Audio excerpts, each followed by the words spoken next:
Assalamualaikum warahmatullahi wabarakatuh. Halo semuanya, perkenalkan saya Bunga Puspa Elena Putri dengan IMA Akhir 025. Pada kesempatan kali ini, saya akan mempresentasikan hasil literature review yang berjudul The Global Diet Quality Score Predicts Diet Quality of Women of Reproductive Age in Addis Ababa, Ethiopia.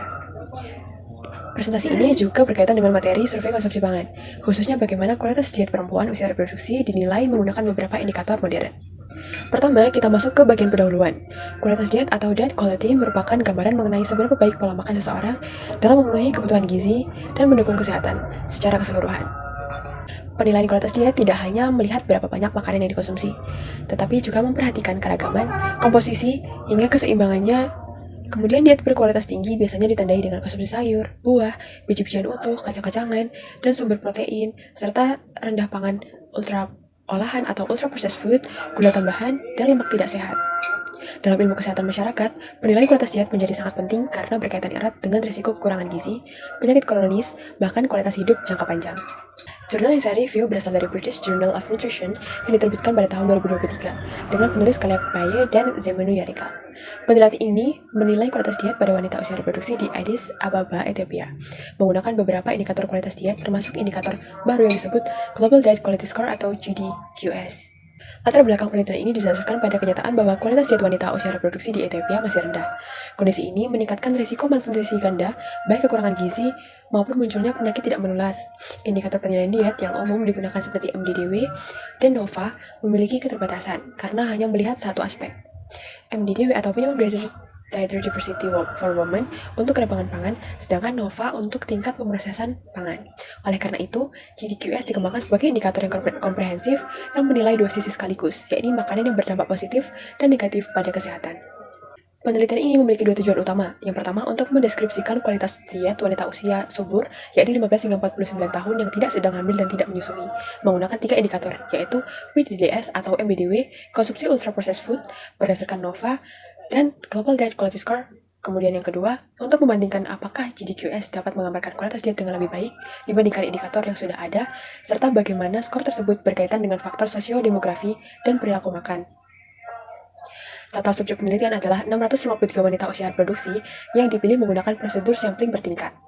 Penelitian ini menggunakan desain cross-sectional berbasis populasi. Data konsumsi pangan dikumpulkan menggunakan Multiple Pass 24-Hour Dietary Recall atau 24-Hour Recall (EMPM) yang dinilai lebih akurat karena membantu responden mengingat makanan yang dikonsumsi melalui beberapa tahap penggalian. Kualitas diet dihitung menggunakan 3 indikator. WDDS atau MDDW berdasarkan 10 kelompok makanan, GDQS yang lebih komprehensif karena mencakup 25 kelompok pangan, 16 makanan sehat, yang tercakup 16 makanan sehat, 7 tidak sehat, dan 2 kategori unhealthy in excess, serta NOVA Classification untuk mengidentifikasi ultra-processed food. Analisis dilakukan menggunakan korelasi Pearson atau Spearman, serta regresi linear multivariat untuk melihat hubungan GDQS dengan faktor konsumsi dan faktor sosiodemografi.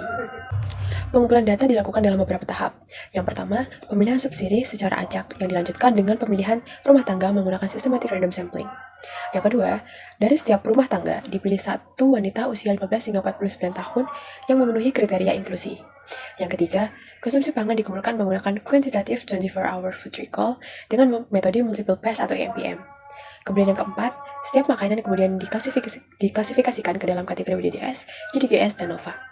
Yang kelima, data sosiodemografi diperoleh melalui wawancara terstruktur, meliputi usia, pendidikan, pekerjaan, penghasilan, dan perilaku makan. Yang keenam, kontrol kualitas data dilakukan melalui pelatihan enumerator, uji coba kuesioner, pengecekan harian oleh supervisor, dan double entry saat memasukkan data ke sistem. Dengan prosedur yang tepat, ketat, kualitas data dalam penelitian ini dapat dipertanggungjawabkan. Hasil penelitian menunjukkan bahwa kualitas diet wanita di Addis Ababa masih rendah. Rata-rata skor WDDS hanya 2,6 dan hanya 2,5% responden yang memenuhi MDDW. Median GDQS adalah 17 dan sekitar 27% wanita berada dalam kategori risiko tinggi dengan skor kurang dari 15. Polanya menunjukkan rendahnya konsumsi buah, sayur, ikan, telur, dan unggas, tetapi tingginya konsumsi refined grains dan makanan tinggi gula. Skor GDQS meningkat pada mereka yang mengonsumsi lebih banyak makanan sehat dan menurun dengan orang yang mengonsumsi ultra-processed food. Faktor yang berkaitan dengan skor diet yang lebih baik antara lain usia yang lebih tua dan keragaman pangan yang lebih tinggi. Sedangkan makan di luar rumah dan konsumsi BPF dapat memperburuk kualitas diet. Studi ini memiliki beberapa kelebihan penting. yakni sampel cukup besar dan mewakili populasi urban Addis Ababa. Yang kedua, penggunaan quantitative 24-hour food recall yang membuat estimasi konsumsi lebih akurat. Dan yang ketiga, menggabungkan 3 indikator yang berbeda, sehingga menghasilkan evaluasi diet yang lebih komprehensif. Kemudian menjadi salah satu penelitian pertama yang menguji QDQS pada wanita usia reproduksi di Afrika. Namun, penelitian ini juga memiliki kelemahan, yakni desain cross-sectional yang tidak dapat membuktikan hubungan sebab akibat, hanya menggunakan 1 kali 24-hour recall, sehingga rentan variasi harian dan juga tidak selalu mencerminkan pola makan jangka panjang. Kemudian tidak mengukur asupan zat gizi secara langsung, tapi hanya berdasarkan kelompok pangan. Kemudian masih ada potensi recall bias karena data bergantung pada ingatan responden. Secara keseluruhan, penelitian ini menyimpulkan bahwa kualitas diet wanita usia subur atau reproduksi di Addis Ababa masih rendah. Banyak wanita jarang mengonsumsi buah, sayur, dan protein hewani, sementara pangan olahan dan refined grains cenderung lebih dominan.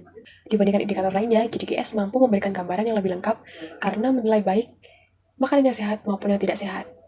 Hasil penelitian ini menegaskan perlunya intervensi gizi untuk meningkatkan keragaman pangan dan mengurangi konsumsi pangan olahan, terutama di lingkungan urban. Sekian presentasi yang dapat saya sampaikan. Terima kasih atas perhatiannya. Wassalamualaikum warahmatullahi wabarakatuh.